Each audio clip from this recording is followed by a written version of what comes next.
Pero, ¿a cuántos les gusta viajar en avión? Ya hay menos. Pero ¿saben una cosa? Cuando viajamos en avión, ese avión comienza a subir. Ahí es cuando comienza el poquito de nervios en la gente, un poquito. Yo, por ejemplo, me agarro al sillín y si tuviera una forma de medir la presión que estoy ejerciendo sobre lo que agarro, hay bastante. Porque ahí me pongo nervioso. Pero luego ya una vez que estamos arriba ya discurre todo. Y yo antiguamente cuando viajaba en avión, cuando era militar, siempre iba en la ventanilla y siempre me gustaba mirar a todos lados. Procuraba que cuando fuéramos por la zona de África, de Marruecos, pues me asomaba para ver toda la parte de Marruecos. O cuando íbamos por Portugal, pues la zona de Portugal. Y así entraba en la península. Me encantaba ver cómo se iba viendo la gran extensión de terreno, la gran extensión de grandes zonas verdes, de zonas desérticas, de zonas semidesérticas. Pero era enorme. Me deleitaba, me gustaba mucho ver la cantidad de tierra que Dios nos había dado. Pero cuando el avión comenzaba a descender, pues se veían las diferencias de las zonas de las fincas delimitadas con colores.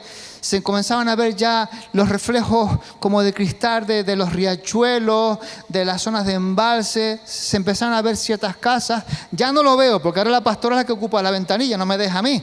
Pero bueno, se veía todo eso y era enorme, era grandioso, era precioso ver todo lo que es nuestra tierra. Cuando ya íbamos descendiendo un poco más, comenzamos a ver ya los movimientos de los coches en la carretera, se veían las autopistas, comenzamos a ver todo eso, hasta que ya comenzamos a ver a casi incluso la gente caminando. Una de las maravillas de la historia de la Navidad es el hecho de que nos muestra algunos detalles acerca de ese evento, de ese magnánimo, de ese misericordioso evento que Dios nos presenta a toda la humanidad. Y nosotros como hijos de Dios, en ocasiones, pues nos sentimos como tentados a limitar el alcance del plan de Dios. De la misma manera que nosotros vemos limitadamente la tierra cuando estamos en el avión. Vemos cosas muy limitadas. Vemos lo que nuestro alcance visual permite. No podemos ver más allá. Incluso un águila teniendo una vista tan casi perfecta no consigue ver todo perfectamente. También está limitada. Pero nosotros como hijos de Dios no podemos caer en la tentación de limitar el alcance del plan de Dios, reduciéndolo solamente a unas bonitas obras de teatro o simplemente reduciéndolo a unas bonitas tarjetas de felicitación, mostrando así lo que es la Navidad. No podemos caer en ese error de limitar hasta ese punto los planes de Dios.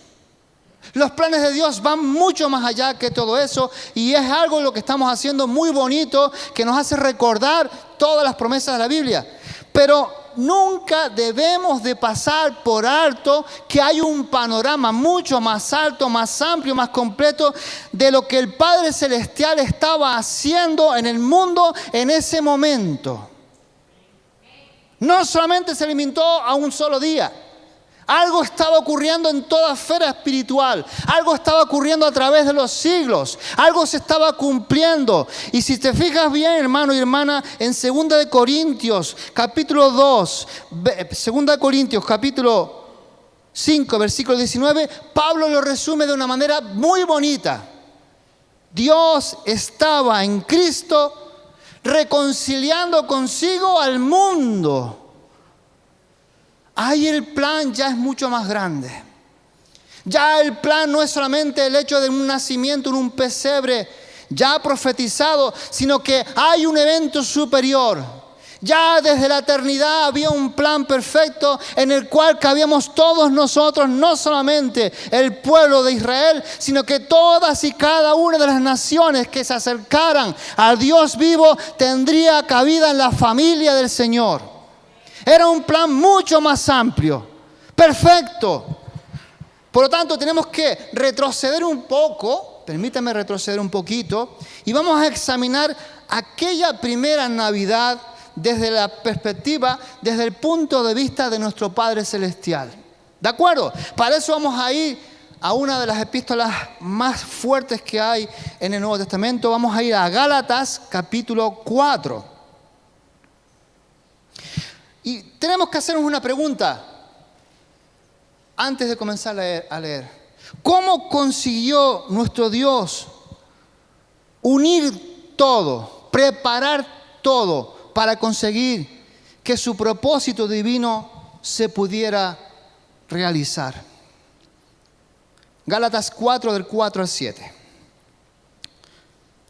Pero cuando vino el cumplimiento del tiempo, Dios envió a su Hijo, nacido de mujer y nacido bajo la ley, para que redimiese a los que estaban bajo la ley, a fin de que recibiésemos la adopción de hijos. Y por cuanto sois hijos, Dios envió a vuestros corazones el Espíritu Santo, el Espíritu de su Hijo, el cual clama, Abba, Padre. Así que ya no eres esclavo, sino hijo, y si hijo, también heredero de Dios por medio de Cristo. Que el Señor añada bendición a su palabra en esta mañana. Queridos hermanos, aquí en estos versos tan importantes hay un propósito implícito. Hay un propósito no escrito, pero que es claro, muy claro para nuestras vidas. Y hoy quiero que salgamos convencidos de aquí del hecho de que Dios sigue teniendo en sus manos nuestras vidas y nuestro futuro. No se le escapa nada. Aún sigue reinando, aún sigue gobernando. Y fíjate lo que dice la primera parte de este versículo en Gálatas 4, del 4 al 7. Pero cuando vino el cumplimiento del tiempo. Aquí, si hacemos una lectura rápida, sin interés, pues podríamos pasar fácilmente por alto esta frase que incluso podría parecer un poco como abstracta, como algo sin sentido, como difícil de entender. Pero esta frase es importante porque significa que hubieron eventos claves anteriores y mucha preparación para el momento justo del nacimiento del Señor Jesús. No fue una casualidad, no fue un momento dado como una parturienta en un momento, ahí nació. No, todo estaba preparado. Día, hora, momento, lugar, testigos, todo estaba preparado. Y algunas personas piensan que Dios está en el cielo pues observando y reaccionando a medida que se va desarrollando la historia humana. Pero esa idea es contraria a la palabra de Dios. ¿Saben por qué? El Salmo 103, verso 19 dice: Jehová estableció en los cielos su trono. Pero no quedó ahí la cosa, sino que dice que su reino domina sobre todos. Absolutamente sobre todos. Nada le sorprende a nuestro Dios. Nada está fuera de su control. De hecho, antes de que los cielos y la tierra fueran creados, el plan de Dios para reconciliar a la humanidad ya estaba preparado, como nos dice Primera de Pedro 1:20. Ya destinado desde antes de la fundación del mundo. Pero fíjense qué benditos nosotros y toda la iglesia. Pero manifestado en los postreros tiempos por amor de vosotros. Por amor de toda la iglesia desde que se inició hasta que venga el Señor a recogerla. Por amor a nosotros se manifestó todo esto. Hermano y hermana que estás aquí hoy.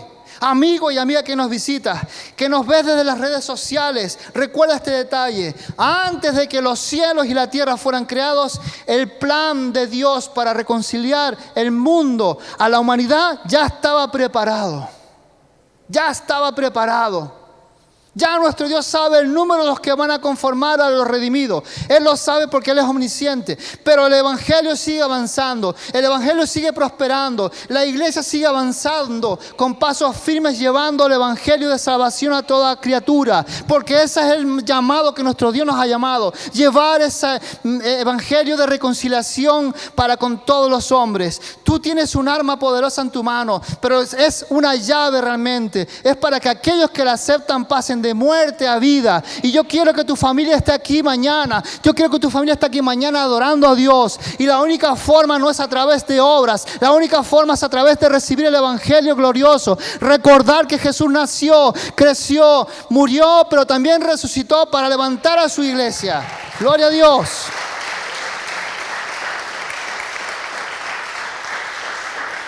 Aleluya. Las Sagradas Escrituras, la palabra de Dios, la Biblia, relatan la obra de la mano de Dios cuando Él armoniza de manera gloriosa los hechos de acuerdo a su voluntad. No a la de los reinos, no a la de los hombres, ni siquiera de acuerdo a la obra de su pueblo Israel. Y vemos allí en Génesis 3 que explica que la reconciliación del Padre era necesaria. ¿Por qué? Porque todo el género humano ha sido corrompido por el pecado de Adán y Eva. Ahí comienza ya un plan de redención. Un plan de redención que ya estaba pensado y meditado por parte de nuestro Dios. Sin embargo, vemos, hermanos, que después de confrontar nuestro Dios a Adán y Eva, inmediatamente el Señor prometió traerles salvación a través de la simiente de una mujer. Lo podrás leer en Génesis 3:15. Ya lo prometió. Vemos que con el tiempo esa promesa seguía adelante, no estaba en el olvido de Dios. Y apareció entonces a Abraham, un escogido de Dios como el antepasado de aquel que a través de él serían bendecidas todas las naciones de la tierra.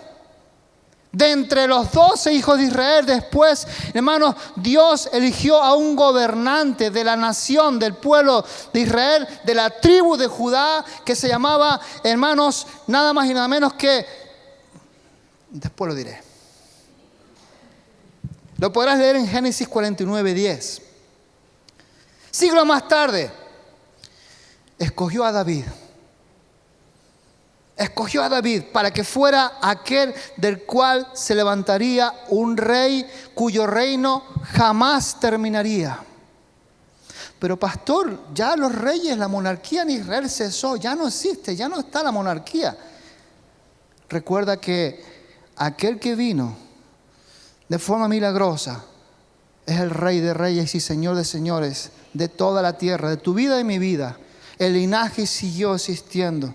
Cuando se acercaba el tiempo de la venida del Mesías, el Eterno, nuestro Dios, usó a un pagano, usó a un gentil, a un emperador romano llamado César Augusto, para enviar luego a José y a María de Nazaret a Belén, para cumplir ¿con qué? Con otra profecía de que el rey vendría de ese pequeño lugar, tal como nos dice Miqueas 5:2.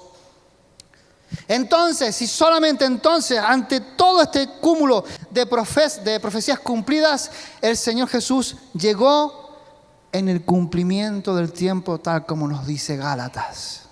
Solamente en ese momento. Pero en segundo lugar vemos que Dios envió a su Hijo nacido de una mujer. Desde una perspectiva, desde un punto de vista terrenal, desde un punto de vista humano, el nacimiento de Jesús parecía como cualquier otro. Pero en realidad Él fue enviado por Dios. No tuvo un padre terrenal, aunque tuvo un padre adoptivo que fue un buen hombre, un ejemplo, fue un gran profesional en la carpintería, le enseñó una profesión, sino que fue concebido, nuestro Señor, por el Espíritu Santo, en el vientre de una mujer que era virgen. ¡Wow! Y un ángel le dijo a María que su bebé sería llamado Hijo del Altísimo y que gobernaría en el trono de David para siempre. Y aunque el Señor Jesús era verdaderamente Dios, también fue verdaderamente humano. Es por eso que Isaías describe este momento, este suceso, como el nacimiento de un hijo y a su vez el de dar un hijo, como nos dice Isaías 9:6. Ahora, a través de la salvación, nosotros, quienes éramos por naturaleza hijos de ira, hijos de la ira, ahora nos hemos convertido en hijos amados de Dios. Y vemos, hermanos, que el nacimiento virginal fue una pieza esencial de la encarnación. El Señor Jesús era, recuerden en Génesis 3:15, era la simiente de la mujer que aplastaría la cabeza de Satanás y que iba a reconciliar a la humanidad con el Creador. Se estaba cumpliendo lo que había sucedido en Génesis en la persona de Jesús. Entonces, hermano, esta victoria requería que el Hijo de Dios fuera totalmente humano, completamente humano, y al mismo tiempo no tuviera una naturaleza pecaminosa, y que luego fuera ofrecido como sacrificio por los pecados del mundo. Pero ahí no queda la cosa, sino que la Biblia nos dice que fue nacido, en Gálatas nos dice 4, que fue nacido bajo la ley para que redimiese. Una palabra que hay que estudiar. Vamos a decir otra palabra sencilla. Para que liberase, para que rescatase a los que estaban bajo la ley. Entonces, ¿qué significa nacer bajo la ley? Algunos dicen que eso es nacer bajo una losa de basalto pesadísima, que significa nacer en un momento en el que eres un escogido porque estás dentro del pueblo de Dios, Israel, y que no hay nadie como tú. Otros pueden decir que tú eres especial porque eres la niña de los ojos de Dios. Otros pueden decir X, pueden decir muchas cosas. Pero aunque esta frase, los que están nacidos bajo la ley de Dios, esta frase describe al pueblo de Dios, a Israel, los que como obligación tienen la obligación de cumplir con la ley, hermano y hermana, también puede ser aplicado a nosotros. ¿Por qué? Porque todos hemos fallado. Todos estamos bajo la condenación del Altísimo, al igual que aquel pueblo que no pudo cumplir con la ley de Dios. Todos estábamos bajo condenación. Pero con todo este problema, con todo ello, el Señor Jesús fue el único capaz de obedecer completamente a la perfección la ley de Dios en palabra, en pensamiento y en obra. Por tanto, habiendo demostrado la obediencia plena, total a su Padre, viviendo una vida perfecta, pudo convertirse en el Cordero de Dios, en el sacrificio ideal que iba a surtir un efecto mayor de aquel que simplemente ofrecía, sino que iba a surtir efecto sobre todo hombre y mujer que creyera en el Hijo de Dios, el Cordero de Dios, el Cordero sin mancha, el único que podía llevar los pecados de la humanidad. Y al hacerlo, fíjense ustedes todo lo que implica todo esto, al hacerlo pudo redimir, rescatar a los que creen en Él y confían en su sacrificio por ellos. Ahora, todo esto está muy bien. Hemos visto cómo se ha cumplido el hecho de que en Jesús se haya visto que es la persona ideal para que llevara todos nuestros pecados, para que llevara todas nuestras inquietudes, todas nuestras enfermedades, todo. Pero, ¿para qué? ¿Para qué? A fin de que recibiésemos la adopción de hijos, nos dice Pablo en Gálatas 4, como hemos leído al principio. Todo esto se ha cumplido con alguna razón, con el hecho de que fuéramos adoptados como hijos de Dios. Y esta es la gloriosa realidad, la gloriosa verdad para todos aquellos que hemos sido redimidos, liberados por Jesús.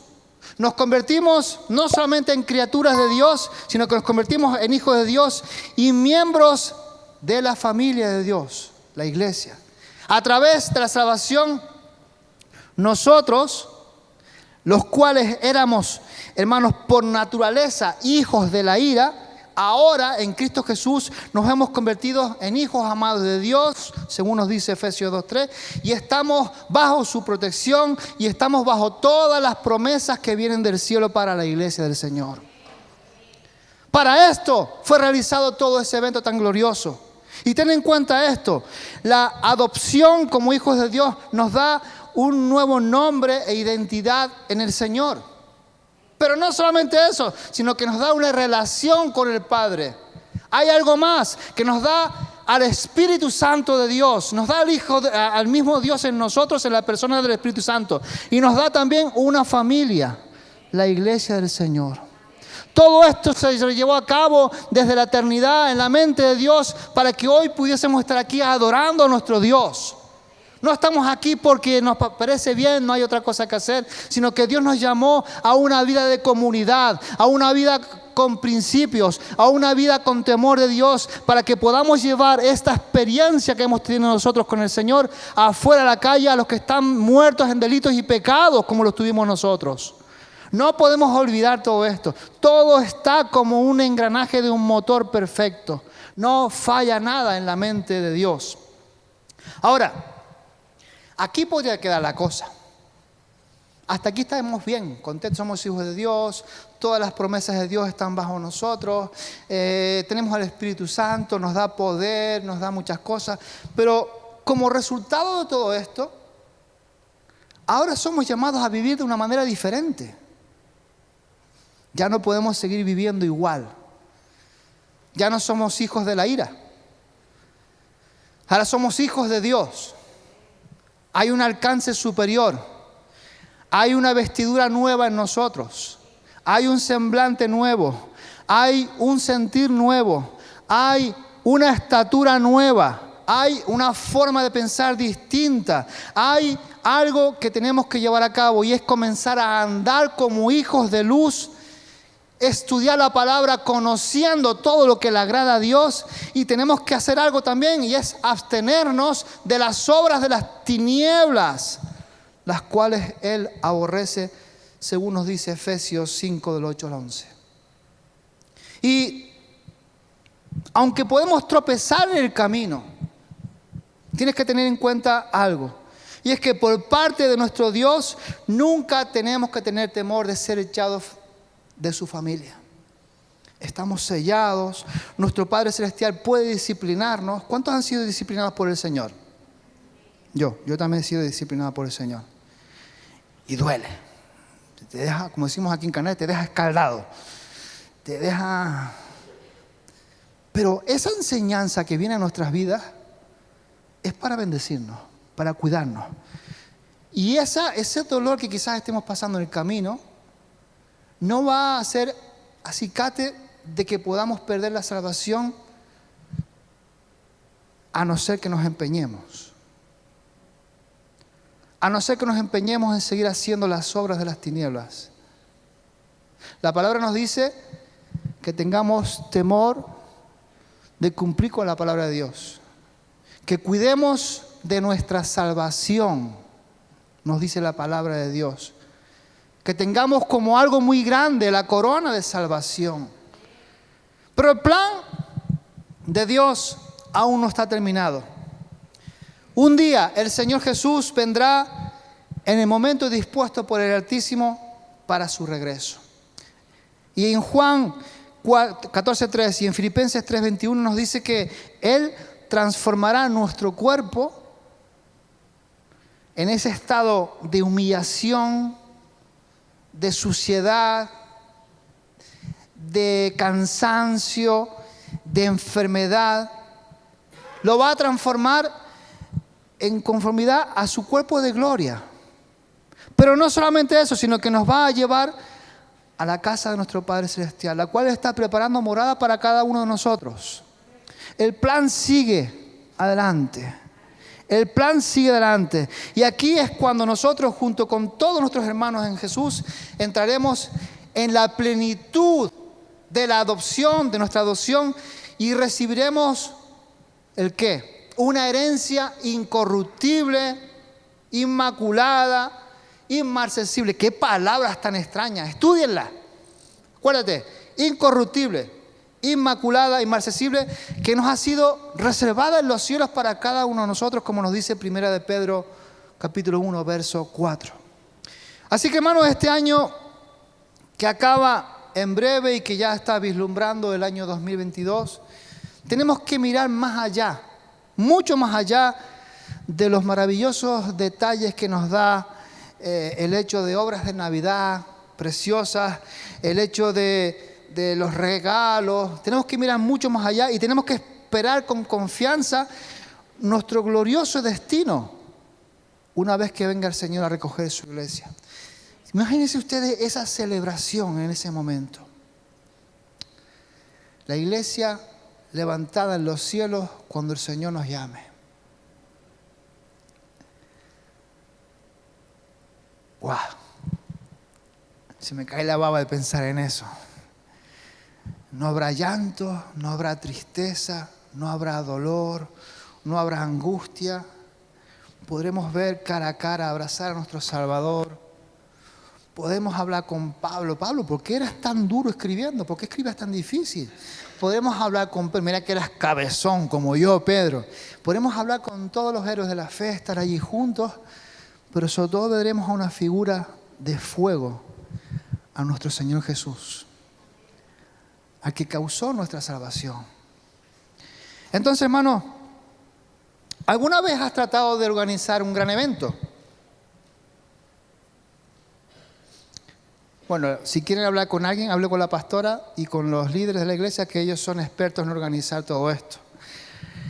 Si es así, pues podrás entender lo complicado que puede ser el organizar un evento.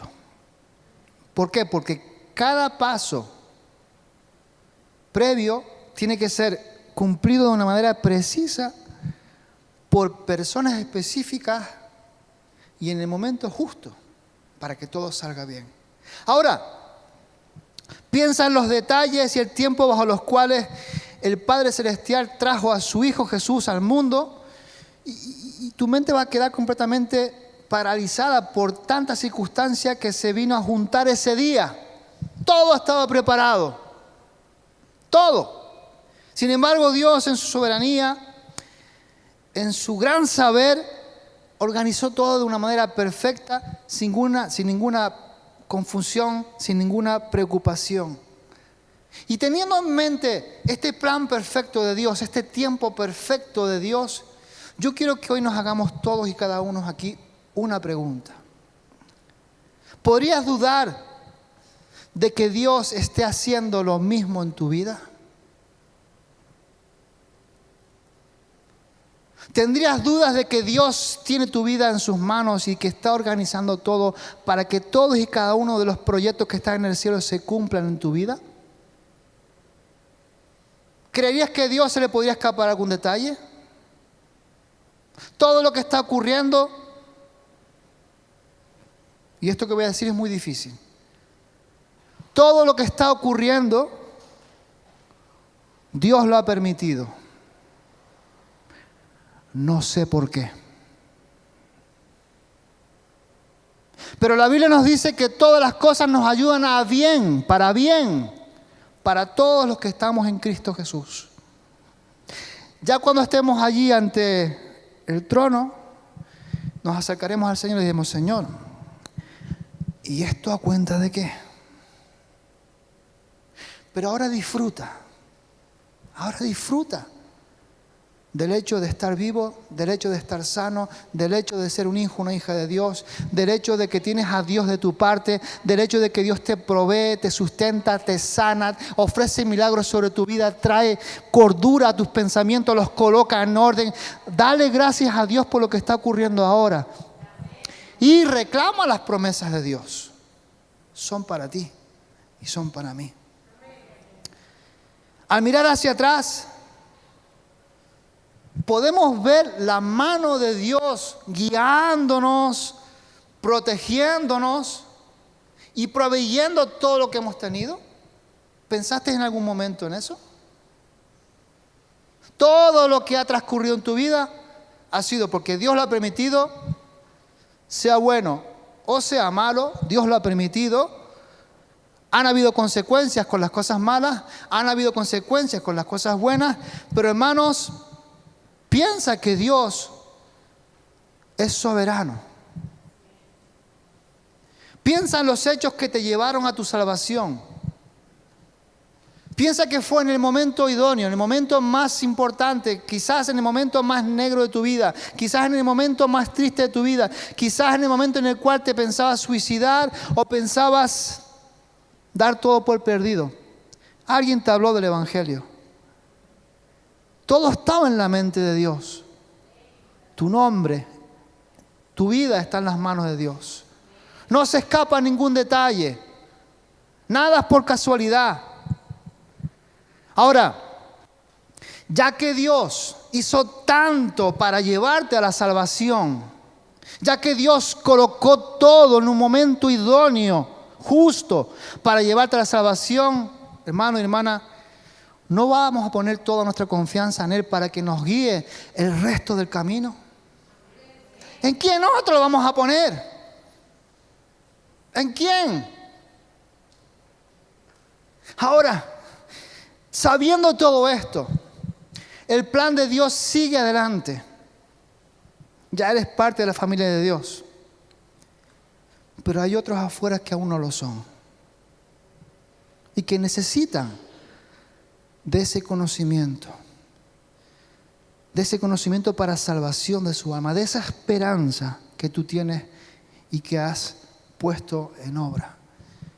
Tú eres un instrumento en manos de Dios. Tú eres un instrumento de la reconciliación para que reconcilies a los que están afuera, a tu familia, a tus amigos, a tus compañeros de trabajo con Dios. No pienses que el pastor, la pastora, el liderazgo va a hacer todo eso. Esa es tu tarea. Dios nos ha llamado al ministerio de la reconciliación a todo y a cada uno de los miembros de la iglesia del Señor Jesús. Ir y predicar el Evangelio a toda criatura, bautizándolos en el nombre del Padre, del Hijo y del Espíritu Santo. Tenemos un llamado por delante. Y si somos, gracias a Dios, hijos adoptivos del Señor, estamos en una posición envidiable. Aun si tus circunstancias actuales te tientan a pensar en lo contrario. Cuando la vida se te vuelva difícil y dolorosa, recuerda que aún no estás en casa, que te espera un futuro glorioso y que perseveres hasta el fin. Porque el que persevera hasta el fin recibirá la corona. No el que se queda en medio del camino, sino el que sigue adelante a pesar de lo que nos está pasando, a pesar de lo que estamos viendo, a pesar de lo que estamos oyendo. Si perseveramos en fe, podemos ver la gloria de Dios. Ahora, yo sé, hermanos, que con esto ya estoy finalizando. Sé que vivir en la realidad de nuestra adopción como hijos de Dios, pues puede ser un gran desafío. Es un gran desafío, porque nuestra atención, nuestra mente, nuestros deseos, muchas veces son atraídos con mucha facilidad por las cosas terrenales. Enseguida nuestra mente capta aquello que está allí, que es agradable a nuestros ojos, agradable a nuestros sentimientos, agradable y emotivo para nuestra vida. Y cuando eso sucede, a veces, pues nos olvidamos el cuidadoso trato lleno de amor de parte de nuestro Dios y perdemos de vista sus gloriosas promesas. Las perdemos de vista cuando permitimos que nuestros ojos se deleiten en lo que ven afuera. ¿Qué podemos hacer para comenzar a vivir de acuerdo con nuestra identidad como hijos de Dios? Yo les voy a dar una tarea. Apunten en su Biblia, apunten en un lado, léanse Efesios 1, del 1 al 14, y meditan todo lo que te pertenece como su hijo adoptivo. Un poquito más de tarea. Comienza a evaluar. Haz un autoexamen, evalúa si tu vida es un reflejo de tu identidad nueva como hijo de Dios. ¿Qué necesitamos cambiar para vivir de una manera que le honre a Él? Di conmigo, son preguntas vitales. Requieren decisiones vitales. ¿Qué más podemos hacer ya? Tenemos que leer la palabra de Dios. Asume el reto de llevar a cabo un plan de lectura de la Biblia que te ayude a conocer más acerca del corazón de nuestro Dios, encontrando incluso muchos detalles acerca de tu futuro glorioso celestial. Deja que todo eso, mientras la lees, te motive a vivir, ya no para lo terrenal, sino para lo eterno. En vez de hacerlo para la vida de este mundo. La pastora te puede ayudar a buscar un plan de lectura anual de la Biblia. Hablen con ella después. Pero motiva, hermano y hermana, a otro hermano a leer la Biblia. A que volvamos a ser el pueblo de la Biblia, el pueblo del libro. A que volvamos a ser ese pueblo. Pero también hay algo que debemos hacer y es orar sin cesar. Orar sin cesar. Yo veo a mi esposa es mi referencia para tantas cosas. Ella ora. Y yo no oro mucho como ella, pero yo oro en mis adentros. Yo soy un simplón, un sensiblero. Yo cuando leo cosas espirituales, ¿saben lo que hago? Me pongo a llorar. Porque me toca. Pero ella es más eficaz porque ella suelta alguna lagrimita de vez en cuando, pero se pone manos a la obra. Y sí, hay que llorar, pero también poner manos a la obra. Las dos cosas, ¿de acuerdo? Entonces, hermano, quiero que te pongas en pie, por favor.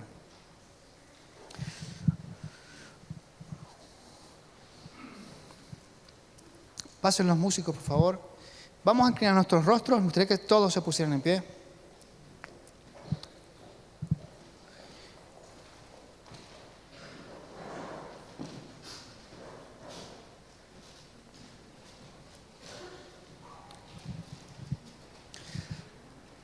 Vamos a orar. Yo creo que esta sea una oración de parte de tu vida también. Padre Celestial, te doy las gracias por enviar a tu Hijo para ser mi Salvador. Gracias por adoptarme como tu Hijo. Y te pido, Señor, que tú me ayudes, que nos ayudes a todos a vivir de una manera en la cual nuestra nueva identidad sea vivida de una manera digna, para que podamos honrar tu nombre juntos. Ayúdanos a fijar toda nuestra esperanza en la gracia que ha sido derramada en nosotros. A tener ese deseo glorioso del momento de ver a tu glorioso Hijo llamarnos allá en las nubes. Pero si dormimos antes, Señor, te pido que tú nos ayudes a hacerlo en paz, con una conciencia limpia, tranquila, y a recibir también tu llamado para subir a las nubes para estar contigo.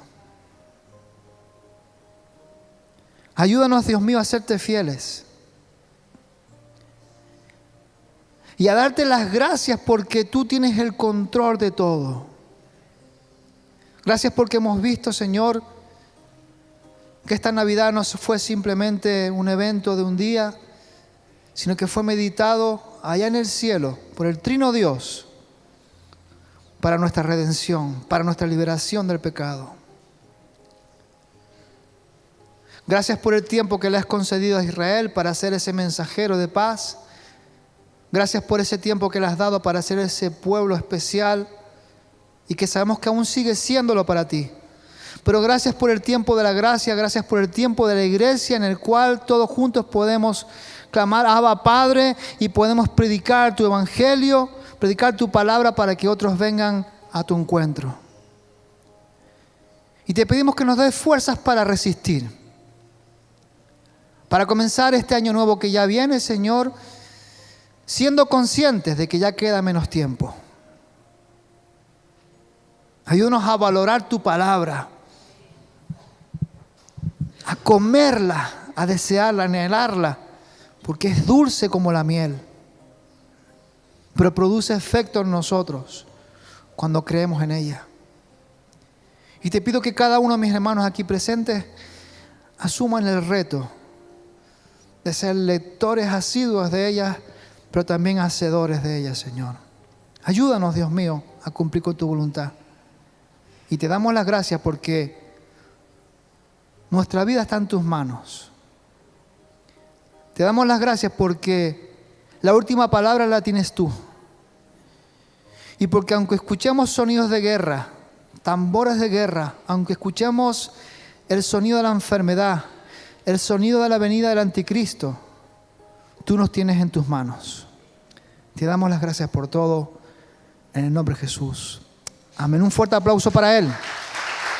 Aleluya.